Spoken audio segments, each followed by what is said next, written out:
Ang pagdiriwang ng Undas 2025 sa rehiyon ng Bicol ay nanatiling karaniwang payapa at maayos na walang naitalang malaking insidente o banta sa seguridad.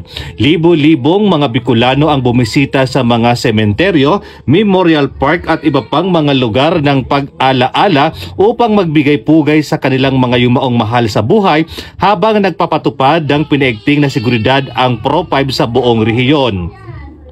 Ayon kay Police Brigadier General Nestor C. Babagay Jr., Regional Director ng Pro 5, ang matagumpay na pagdiriwang ng Undas ngayong taon ay patunay ng mahusay na pagpapatupad ng komprehensibong security plan ng pulisya sa rehiyon at ng matatag na pagkikiisa ng publiko.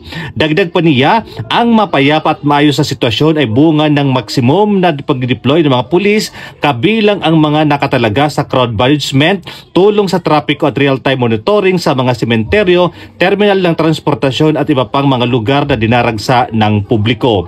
Patuloy na pagpapanatili ng mataas antas at alerto ang Pro 5 dahil inaasahan pa ang pagdagsa ng mga bisita sa mga sementeryo at memorial park sa mga susumunod na araw.